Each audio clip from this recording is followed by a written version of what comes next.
Hello, welcome back to the Football Terrace. Thank you very much for tuning in. Manchester United are growing ever more increasingly confident that a deal will be reached and an agreement will be reached with Borussia Dortmund to a point where they believe that Jadon Sancho will be in the Manchester United squad for the opening Premier League game of the season versus Crystal Palace. We want to hear from you now live on the air. The deal's getting closer. You can smell, you know what, when you go to a football match and you can smell the burgers, the onions in the air when you get close, you can hear the atmosphere from afar. That is how this deal feels right now. Also, Alex Telles to Man United, Sergio Reguilon to Manchester United. These two deals are going around in circles and circles again and again and again. Smash the living daylights out of that like button for us. It's so important that you get that done for the Football Terrace. It truly, truly is. How are you all doing? Skype lines are now open on this, but Man United today have confirmed via Norwegian, very credible Norwegian journalist, that they are growing ever more confident in the chasing and the completion of the Jadon Sancho deal, and they think he will start. They think he will start in the Premier League, against we spoke about them earlier, against Crystal Palace. Sorry, I just saw something pop up on my screen. I had no idea what it was for a second. First caller of the day, we're going to have Amir Iqbal on talking to us all. But before we go any further, smash the like button, hit the share button for me as well. Amir, welcome back to the Football Terrace. We haven't spoke since yesterday. The Jadon Sancho deal accelerated massively, and now there are even claims that he could play the opening Premier League game of the season. What are you saying, bro? You're on mute, my brother. Can you hear me? Perfect. I can now. Go for it. Yeah, I was saying this is some of the biggest news I've heard, like, pretty much since the start of the window. And I was saying from, like, the first notice we got from the media when they were telling us the deal's off. I was saying to you guys as well back then, it's the biggest transfer window that we've ever had. Sorry, it's the biggest transfer saga that we're going to have because it's the most valuable incoming player for the Premier League, especially to United. Yep. And I was saying that it's more important that we maintain our dignity in the market, maintain our assertive position as United, and obviously keep the rebuilding job going that Ollie's doing. Because if we was to succumb to them at the first wins, or even if we went and paid the 130 or 140 million and got him earlier, how would that have knock-on effects on all of our other transfers? There's so many things that weren't tied down. So I'm sure there must be other deals agreed in principle with all the other players, and that's why they're going to be more confident in announcing this Sancho deal. So for me, I believe that they've got more cards up their sleeves than what they're showing. I think it's probably not just going to be a a left back as well. Sancho, I think they may have a little loan or something else like hidden up the sleeves if they need to have cover for another player. But to me, I think it shows that they're active in the market. They're ready to get this done. And if he starts in that first game, that's just like hats off to Woodward, man. You see, give him credit. I couldn't agree with you more, especially as you say, if he is ready for that opening game, the deal goes through. And do you know what's really interesting? There's been so many people screaming, even the likes of Gary Neville, sort of move on to somebody else. It's taking too long to get the deal done. You know, this player looks like he's gone for a full preseason with Borussia Dortmund. He's gone for a full preseason with them. He could come out the other end of this, fit, raring to go for the season in a Man United kit. Remember, today is Man United's first training session back, where you've got the whole squad, primarily the whole squad, barring injuries together. So, you know, Jadon Sancho had been signed 6 weeks ago. What would he have been doing? He wouldn't have been integrating with his squad. He would have just been training by himself, doing what? You know, we could have him raring to go from the start of the campaign, which could be imperative for Manchester United, because we may be in a situation where maybe 3 or 4 of our players are going to take a month or so to really get fit again. You know, you could find that with Rashford. You might find that with Anthony Martial. It might take them a little bit of time. But for me, same with, Donny van der Beek, not had a full preseason.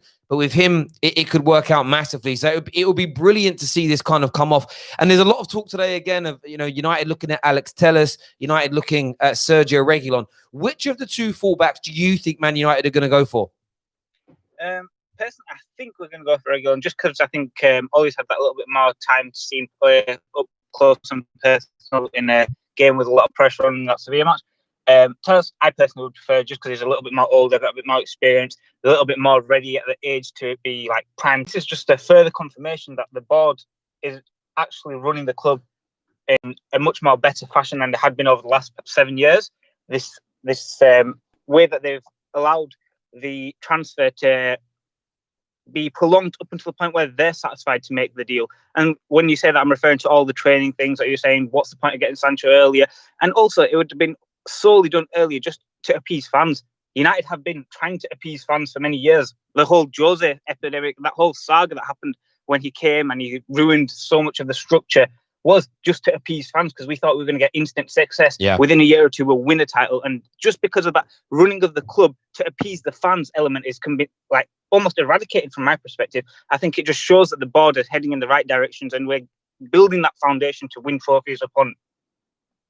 Mate, I couldn't agree with you more. I think it shows it's tremendous what Man United are doing in relation to that. And the reason I know that it is the way things are being portrayed. And I was called out for being angry about this earlier on today, when there was no anger. It was more a "I told you so" moment, where you've already started to see the media talk about this deal as, oh, it's a £200 million deal.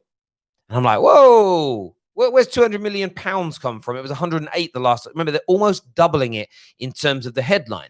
But when you read it, it's agent fees, salaries, potential bonuses, add-ons, intermediaries. So they're even adding into the total fee performance bonuses for the player and performance bonuses that Dortmund would receive, which may never happen. It's a bit like Aubameyang's new deal. It's $250 a week. If he's scoring and Arsenal winning, it will make him the highest paid player at the club. But you can't, it's not a £360,000 a week salary, because he's not guaranteed that. It's like when you've got a job, you might have a bonus that's uncapped at work, but that ain't your salary. You can't put that down on the mortgage application because it's not a guarantee, right? And that's the same thing here. That shows me that whatever United do, the media is going to try and spin it as being negative. People are, they've taken too long. Think about this. Barring Chelsea, that have done a madness, and you've got to take your hat off to them. And by the way, their marquee signing only signed a week ago. Tell me about the marquee signings at the other top six. Tell me about where their marquee signing is. Especially City, who have got no excuse. Like, this is my point. Like, people want to bring up how bad we were in the Fellaini situation. Want to bring up how bad Man United were 4 years ago, 3 years ago, 2 years ago. That's not reflective of now. And it's fine to still, for a United fan, to feel a little bit apprehensive about getting behind your club, getting behind things fully in case you get hurt. But we're acting like Man United are the only team this summer that haven't. I mean, go through Europe. How many clubs at the elite level, out of 20, 30 clubs, have actually signed a significant player? You've got Bayern Munich that got Sane. You've got City that have done great. Who else have actually gone out there and bought in a marquee signing of a 60, 70 million pound plus player? It's not even happened. And normally by now... I've had a couple. Sorry? I thought Barcelona have had a couple. Would you say no? Who? Suarez, Coutinho. What do you mean? They haven't signed anyone? Oh, sorry. I thought you were talking about in the last few years. No. What I mean is, right now, this summer, who's pulling off big signings? But yet Man United are being spoken about as our board of rubbish because we can't get the deals done. No one else has done it either.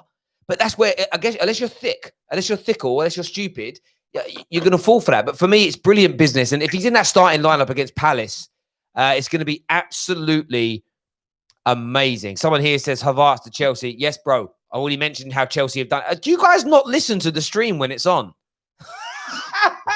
I literally said, barring Chelsea and Bayern Munich, name them. And the point is, there might be one or two more. But normally by now, 3 days before a season beginning, right? Normally 3 days before a season's begun, most teams have got their marquee player in. No one has. Liverpool are arguing over £3 million for a player who's only going to cost them 30 million euros if they pay full whack. Arsenal, they've got a player as good as Thomas Partey available for 42 mil. They'd bid 20 plus a player. They've got Auer, who they all, who they're all after, all raving about. They've bid less than half the valuation for him. But yet Man United are the team who are being called cheapskates. Man United are the team who are being told that we don't know what they're doing. This is just people following the media narrative, like, Pied Piper here, my bro. But listen, it's great looking business. Go on, mate. You gonna say something? I was going to say, and the media has definitely got an anti-bias against United, and it's very, very clear, isn't it? I think even if we do get Sancho, they'll turn around and still spin it in a way, and they'll say, "Oh, well, we're not giving him time to bed in, so we're setting him up to fail, or we're adding unnecessary pressure, and he doesn't know what he's doing, and he's a novice for it." That's what they'll turn around and say because of the fact that we managed to get him in on the first game, even though that's a massive achievement. They'll still spin it in such a fashion. And in regards to the transfers, they're always going to say the highest possible figure that it could be. So they'll add in all of those. So, for example, if there's a clause saying he has to win 3 Ballon d'Ors, they'll include that as though that's the base transfer fee that we've just put in. Yeah. Kind of Yeah, they'll do it. They'll do it. They'll 110%. They'll do that all the time. And for me, it's brilliant. It's because we're the biggest team in the world, and with I see like mid-table teams sign a player that there was a loose link with Man United on 4 years ago, and the headline is Bournemouth sign striker linked to Manchester United. It's like, not really. You made the lie-up that we were linked with him 3 years ago, and you're only using our name in the headline because no one else is going to click on it otherwise. We've added Atkit to the stream. Atkit, what do you want to say, my guy? Yeah, hi man. How are you? Yeah, I'm good, mate. What do you want to say? Yeah, I just want to come and talk about the Sancho deal, obviously. Yeah, go for it, bro. So yesterday we had obviously Fabrizio Romano. He came out and said that the personal terms are not a problem. So that's actually he said it in August as well. But then the British media were just like, no, the agent fees are a problem, this, that, and all of that. So and now it's been clear because now that the British media are also being positive about it. So I think now the deal is going to escalate a bit more quickly, and I think within this weekend, like basically tomorrow, like Friday, Saturday, Sunday. These 3 days, I think we're going to have some great news about the Sancho deal. Today, I'm not expecting too much, but who knows? There might still be a chance. Yeah, I mean, any moment now we're going to get here. Look, the interesting thing is when it comes to Fabrizio, look at the words he used. Sometimes he said things like personal terms are agreed, I think. It's actually simple. It's very simple. Like Manchester United can just be like, yeah, okay, Dortmund, we'll just give you 120 million, and it could be done within like 2 days or something. Brother, it's semantics. Dortmund that fee. Brother, Dortmund, whatever happens, Dortmund aren't gonna like make it low or something. Brother, it's semantics, because this is it. What I've heard from Fabrizio predominantly is there'll be no problem with the personal terms, and there'll be no problem with the agent fees. That's different from they are formally agreed. The same as some people have said Man United have an agreement with Dortmund over a fee, and some people go, no, you haven't, because you haven't made an official bid. There'll be some people that will think, well, no, you don't. We've just been told via the intermediary what we're going to offer is going to be enough. And this is where it comes down to interpretation and semantics. Saying there's no problem with the agent is different from saying there's a formal agreement. And I think that's where everybody gets their stories intertwined and mixed up. What we know for a fact is that not one credible journalist on the planet has said the deal has ever been off. It's always going to happen. There's a comment I read a minute ago. It says, Terry, when is a penny going to drop with you that Manchester United are never signing Jadon Sancho? Bro, you better stop deluding yourself, my guy, because you're going to be in so much pain by the 14th of September. It's going to be unbelievable. It's going to be unbelievable. Boys, I appreciate you both coming on. Skype lines are still open to hear. I want to hear from more of you.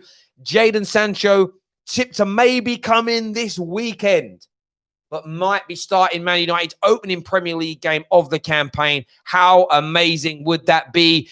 Nabil Akbar's with us now. Nabil Akbar, welcome to the Football Terrace. What are you saying, bro? Hey, can you hear me? Perfect. Sancho, hey, first Terry, game of the season. Do you think it's going to happen? And I'm brilliant, by the way. Go for it. Dude, I was like, since July, I was confident that Sancho will arrive. And I think I told you in one of the calls that I made a couple of weeks ago, I was like, I'm not worried until our training starts, because it's pointless to bring a player in that kind of money and not use him. And that's how this Man United financial operates.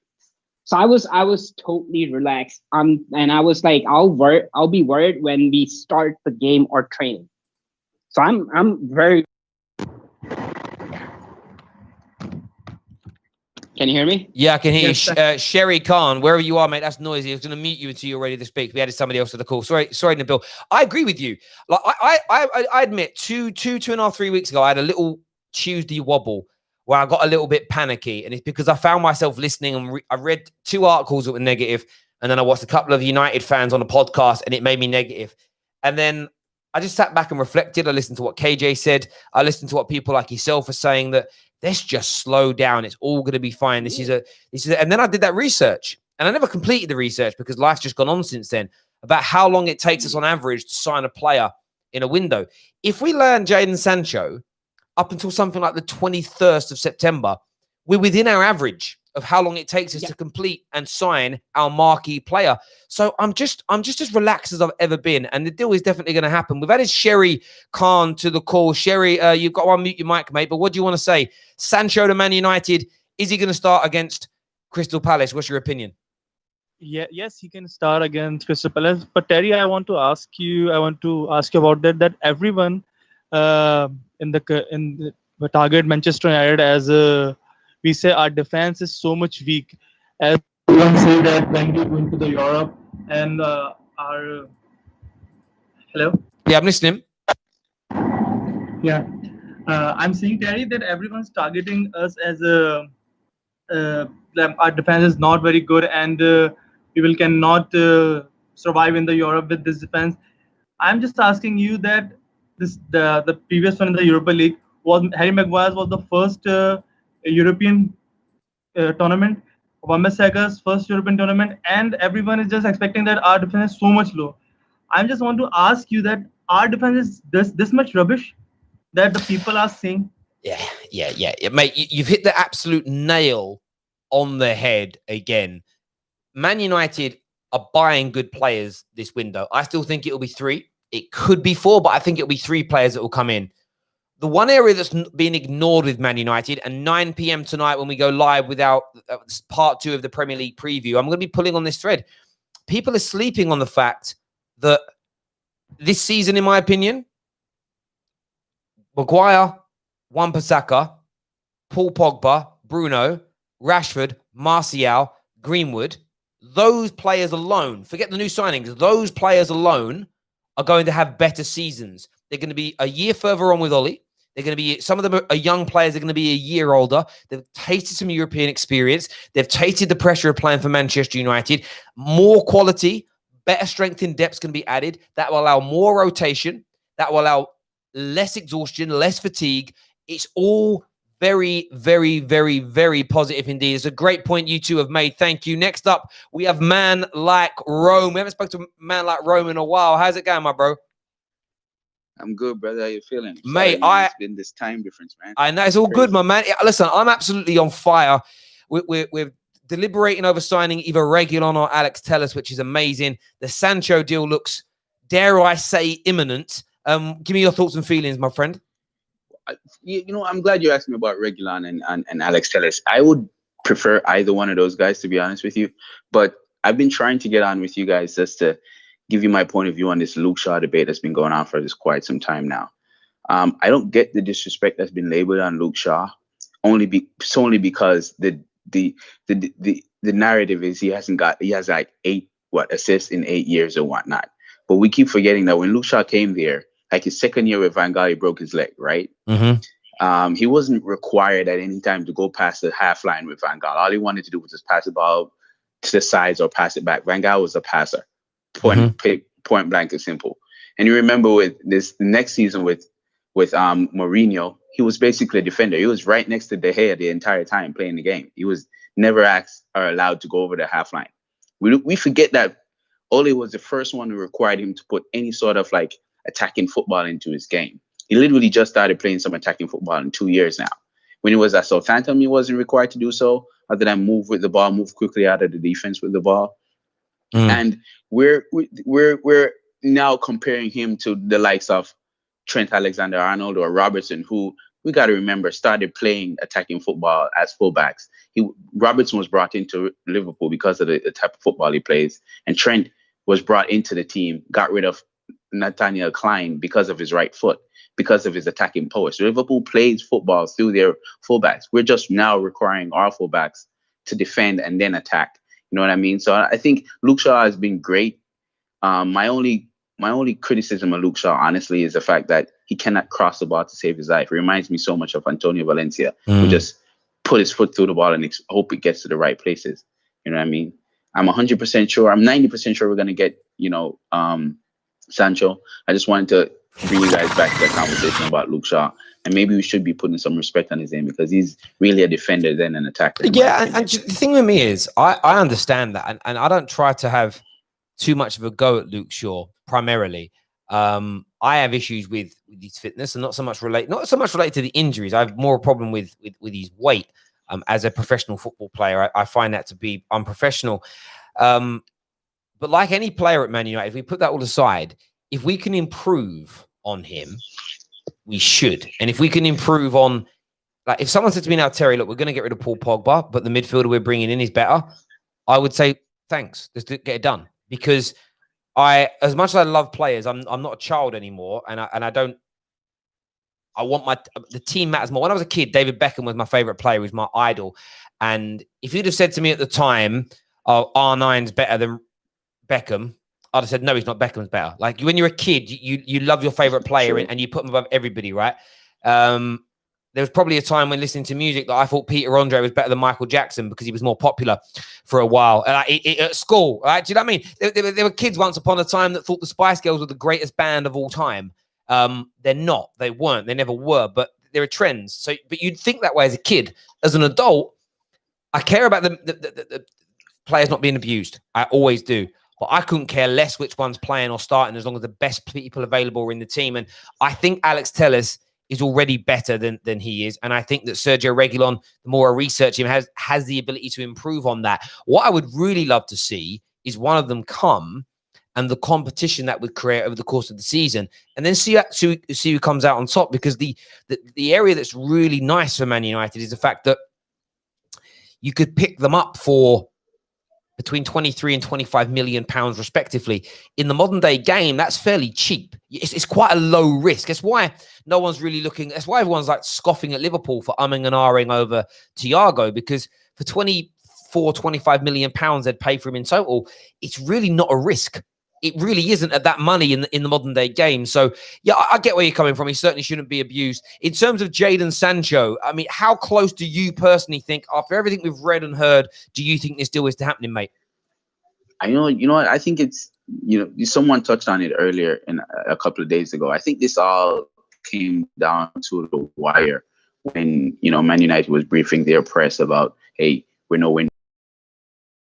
Has been done for quite some time now. ITK_PL, man. That guy is something about him. I need to know who the man. It's funny because KJ was saying to me the other day, I was messaging the guy the other night, and I'm like, are you 100% convinced not me now? He's like, brother, no, it's not you. He just speaks different and everything. I'm like, yeah, I know. Cameron's joined us live on the air right now. Cameron, welcome to back to the Football Terrace, bro. What you saying, my guy? What's up, man? I'm doing well. I just wanted to kind of touch on two things. I personally don't think Sancho will be playing for us on the 16th, but I think he'll be in, because I just don't have faith that once we agree to a fee, I still think with 6 days, a deal this big, there's going to be so many just small things to iron out. And even like the way, United like to fantastically introduce and announce a player like this, there's going to be some media ties and stuff. So I think it'd be the second game of the season personally. But if it happens this week, that's great. If it happens within a week, that's awesome. And I agree with you on the competition. Bringing in Luke Shaw has always been better when he's actually had competition. Like when Brandon Williams started to play well, Luke Shaw looked like a player, right? So you bring in a Reguilon, you bring in a Telles. Whether Luke Shaw beats them out or not, I don't think he would, but who knows?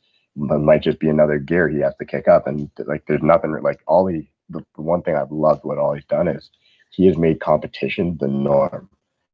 He's made it. It's not your job's not under threat because there's competition. You just need to play better and compete, because we don't just compete against other teams. We compete against each other and we raise our level. That's why I want to see another left back come in, mainly to just put that pressure on Luke Shaw even more. And then if they beat him out, they beat him out. If not, that means we have two quality starting left backs for any time. Yeah, I think that's such a great point you raised there. I always remember there was an interview, and I don't know who it was. It was either Rooney was in trouble or Vidic was in trouble because they were tackling too hard in training, and Fergie was basically saying how he had to like reprimand him. And I want to say it was Vidic that was throwing in the hard tackles for whatever reason, but I know Rooney may have been embroiled in this somehow as well. And essentially, somebody questioned Fergie and said, like, is it not meant to be competitive in training? And he went, listen, it's very competitive in training. It's almost at game level when we play. This was just a little bit more sort of like late and a little bit kind of like you not meaning to hurt someone, but he was meaning to leave himself on someone. And that isn't acceptable in training. But you've heard many an interview before about how intense training is meant to be. And you want that competitive edge. You want training to be intense. You want there to be a good camaraderie, but you want there to be a fighting edge. Like when I'm at work, my contemporaries and my peers, I want to beat all of them. I want to beat every single one. I will help them out in any way I can, but I want to be the one that comes out on top. And I want that, you know, there's a goalkeepers union. They all help each other. They support each other. But I want every goalie to be fighting. And maybe that's been the problem with Romero. Maybe Romero just is too submissive. And he's like, I'm just happy to be number 2. And that's created a bit of a lackadaisical approach in David De Gea. That's what I told you. Remember the last time we spoke, brother? That's exactly what I told you just before we lost that Sevilla game. Remember I told you that I don't think Romero should be our number 2 because he's too comfortable in being number 2 and De Gea it's not getting pushed. The very last time we spoke, bro. I remember that, bro. I remember that completely. And I think that those things are important to have someone pushing you. You know, when Man United had, I mean, we almost went on to retain our Champions League title. We won the league pretty comfortably. You know, we had Tevez, Ronaldo, Rooney up front. And then what did we do? We added Berbatov to it. And do you know what? Like, if the club hadn't have been, if it wasn't for Glazonomics not putting that bid in sooner, you know, we should have secured the signing of Carlos Tevez. And I think the club really let him down. Although he then went established in the back, I can kind of understand it. Now that the anger for me is gone, I kind of understand it. He gave his all for 2 years and we never put the bid in for him. And then we started to inquire and it was too late. But we had those players. And that's where that was, I feel like from the end of like 2009 up until recently, you go, I even look beyond. I know we signed Van Persie and we signed some good players after 2009 under Fergie. Fergie kept the ship on course. But I feel from the end of 2009 until recently, Man United just hasn't operated as well as it could have done for a whole 10, 11-year period. And I feel that now we're starting to see that improve again, because the one thing's for sure is, although the commercial element of the club has grown, a big part of that has been the Premier League as opposed to Man United. You know, the TV deal money primarily is because the Premier League has sold itself well in that way. And yes, now that there's more international companies that are international TV stations that are buying our rights, there's more opportunity for Man United to sell sponsorship deals because we're going to be seen on television more. At the end of the day, if we keep regressing, we would eventually lose fans. People stop investing money. Less people go to games. The new young generation don't pick Man United as their team. They all pick Chelsea. They all pick City. They all pick Liverpool. And over the course of time, your product loses value. So the club needed to get itself back in order. And I think that's what they have gone and done. And I'm very proud to see it. But yeah, on the Sancho thing, if he is the Palace game is due on the 19th. So that's 19th, okay. Yes, 19th. It's 9 days away. I feel like if we can get him in before Monday, but up until Monday, if he's in, then I think he'll play in that game. Anytime after that, I think you're right. It could end up being a bit too late. And you know what? It's funny as well, because I mean, he has to be introduced by Dave. It has to be introduced by British rapper Dave. That has to happen. So I don't think it'll happen with Dave. I think it'll be H because the Adidas deal. Yeah, it could be H. I've looked into that because I think Dave is a Nike. He's got a Nike deal. So I think the problem's going to be there. Like, I agree with you. It should be Dave, the man who's been recruiting him for 4 years. But like, it's H has the Adidas deal, and he's also a United fan. So he's kind of hitting that stride too. So I could see it being H being the one who's going to do it versus Dave because of the conflict. I think they've been working on this deal for so long. There's no way they haven't had all that planned out already. All that presentation, everything. Well, they know they're due probably. You know, they have like 4 or 5 ready to go. Yeah, I would love it to be Dave. I'd love it. That'd be. So Jan Fjørtoft has quoted the Norwegian journalist I spoke about. He's just given he's retweeted with a quote tweet just saying Ollie's frustrated because it's taken too long. And I can understand why Ollie's frustrated, because Ollie's in this. Ollie doesn't need to be political about this or financial or business. Like, Football Manager. But he says Ollie's frustrated because it's taken too long.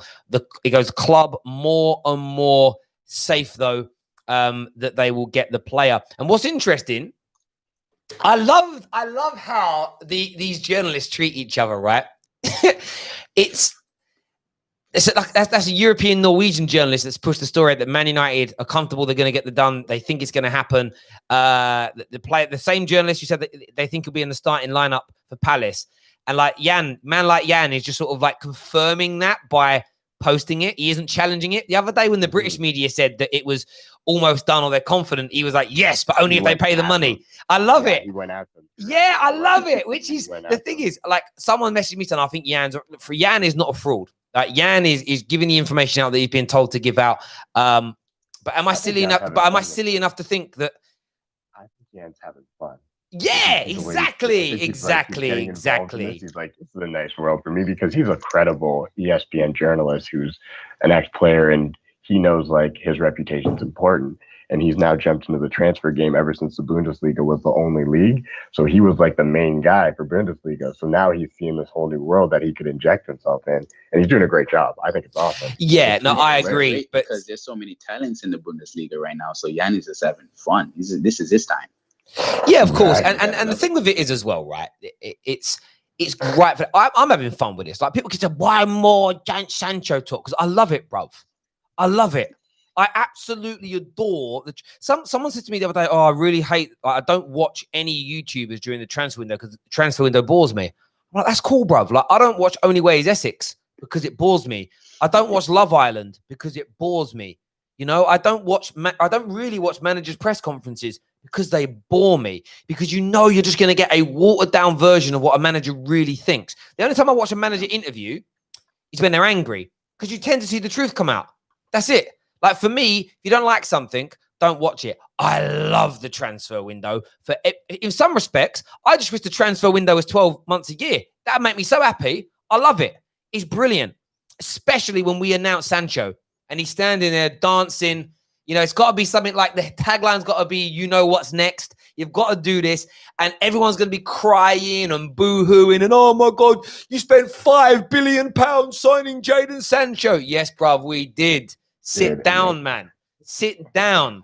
You know what I mean? You know, I hope the quote comes back when we announce him. We can what we can do in the transfer window. Nobody else can. Yeah. You could. Do you know what they could do? You know, like you do like a. You know, like if you watch like a Star. I was watching The Force Awakens last night. I have no idea why I put it. It was already on Sky when I turned the TV on, and I just thought I haven't watched it in a while. My friend was Daisy Ridley's stunt double, so I thought I'll watch it.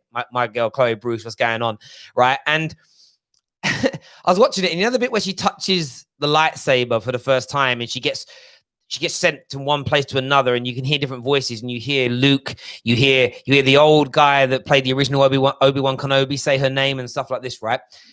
I feel like we should do like a montage like that, and you have that element, that sort of Woodward voice, and we can do things in the market nobody else can, but just it's subliminal. You have to listen hard for it because it's there. We should put all those things in it. They should also go on the internet. Trust me, if I was running United's account, I would go through, and hopefully they've been doing this, every rival fan channel who has ever said it isn't coming. Like, anyone who's been on television said it won't happen. Have like a little, everyone saying that, and then just boom, him standing there, middle of, it'd be amazing. It'd be amazing.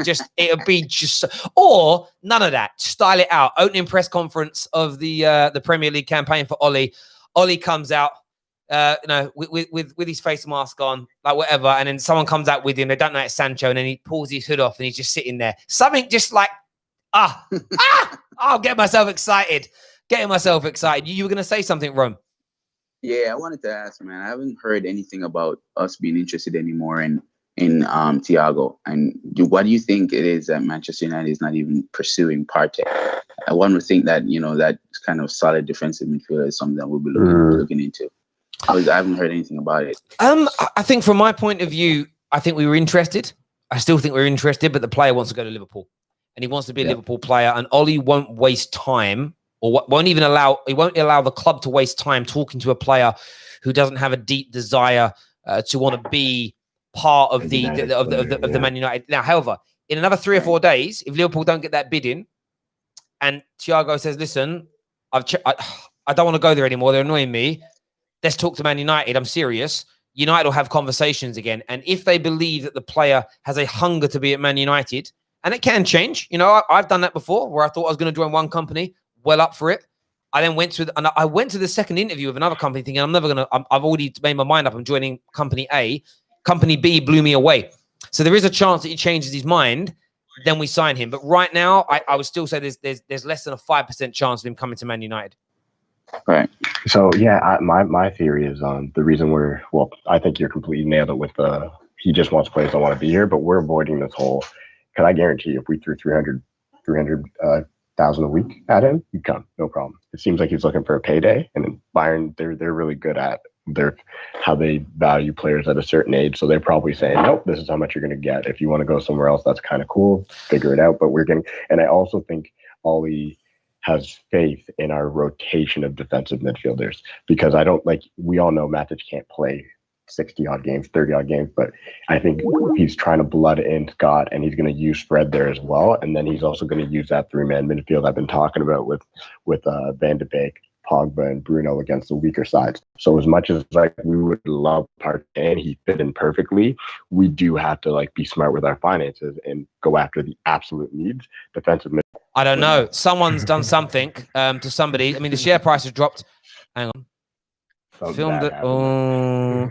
Who's being cancelled? Who's said or done something? Goes, I've cancelled my Netflix subscription. When asked for a reason, I wrote, you support paedophilia.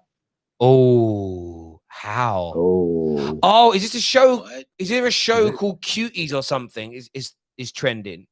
I don't know. No idea. When you look at these things, I always get sort of like, what is Cuties? Hang on a minute. What is this? 11-year-old Amy stars as a rebel against her conservative family traditions when she becomes fascinated with a free-spirited dance group. Oh, I don't know what that means. This could be bad. It's a show that they have on. The problem is, there's a lot of... Do you know the thing with cancelling Netflix? There's a lot of shows on there I really like. I know, it's so hard. Sancho 83 is trending. Does that mean he's been given... Why? Oh, Sancho's been given an 83 pace on FIFA. Is that what they're saying? There we go. 83 pace. Oh, do you know what? People get so obsessed with FIFA cards, don't they? They're like, oh, God, why don't he have this? Why don't he have that? I suppose it depends on this, doesn't it? You have to see what some other people are given. So if we look at the pace-wise, he's been given 83 pace. They're saying, is 83 pace bad? I don't know. I don't play the game. It's okay. It's you're not a Rashford, you're not a Martial, you're not at top speed. You'll be caught from behind. Yeah, but he's not. In his prime is 92, bro. Who? Yeah. Ronaldo. Cristiano Ronaldo. Yeah, but he was legitimately. Did you ever see that he did a documentary on British television where he went up against different sports stars? They're not like the creme de la creme. So he did he raced a 100-meter sprinter, like a good quality sprinter, and sprint and beat him. But when they had to do the same distance, but they had to sort of run zigzag themselves through cones and whatever. Ronaldo was so much faster because his body's built in a way where it's meant to change direction quickly. He was doing these things where the ball would be crossed and the lights would go out. And I think sort of something like 15 times out of 20, he still got his head on the ball and put it in the back of the net. And they were just basically saying how his sort of hand-eye ball coordination is so good. Once he's seen the ball just take off, he still knows where the ball's going to be in the dark. Where the ball's going. Yeah. So they just some of these people are just beyond specimens. Do you know what I mean? I've lived in my house for a long time. If I haven't got the lights on, I walk into the walls. You know what I mean? This guy's heading balls in the dark, and the boy was quick as well. It was a great documentary. I don't know if I ever find out what it's called, I'll share it. But listen, boys, I appreciate you both coming on, having your say as always. Really do appreciate it here. Back tonight, 9 p.m. Chelsea, Arsenal, Man United show, previewing the start of the season. The basic premise is which of those three managers is under the most pressure is what we're going to be pulling on. So looking forward to it. Everyone make sure you're hitting the like button, and Sancho's going to start again. I don't care. He's starting against Palace. I've gassed myself now. He's coming. Gas. Do you know the best bit about him signing, though, boys? It's just the reaction of rival fans, isn't it? Yeah. I can't wait. Yeah, that's going to be. It's going to be peak. I can't wait to. So overrated. He's, I'm not going to lie. I hope we flood the Dortmund admin. I hope they get like. Bro, remember, I'm gonna posted- be all they over their posted Twitter, left, right, and remember center. when they posted Europa League and Sancho's name last year, and like they've just been trolling us for a year plus now. I hope you guys flood that. Yeah, I hope they flood that, which is cool. But also just all the quotes, the like, oh, you know, you're not gonna sign him, we're not gonna sell him, he's gonna be with us, you've missed the deadline, all that stuff. Do you know what I mean? It's gonna be brilliant. It's gonna be absolutely brilliant. But boys, thank you. Oh, so one sec, just looking here, one of my members says, Terry, I just found the picture I was looking for at the FTFC Twitter. I don't think you should double check your source because the caption of the video does not under Fifth Stand. So the Fifth Stand app where I quoted that Chelsea said that it was your record signing, that picture was screenshot off the phone of Monstar, who's a Chelsea fan. So this wasn't some random person that sent it to me. This is Monstar, who is a Chelsea fan, sent that information to me. We were talking live on the air and he sent it to me while we're talking. It's 100% taken from Chelsea's app. Chelsea write that. Chelsea sign it off. He's your record signing. Just deal with it. He is. Chelsea have confirmed it. 100%. That's not a problem. They should be proud of that. Exactly. Because, Own like, it. why Own it. Trust Like, me. I'm so proud that Pogba was there. Like when people talk about Pogba being our record signing, I'm like, yeah, and so what? Yeah, couldn't agree more. Fielders in the world. Boys, Anyway. appreciate it as always. Take care of yourselves and we'll speak to you soon. Everyone who's tuned in, thank you. Goodbye. God bless. See you in a bit. Peace.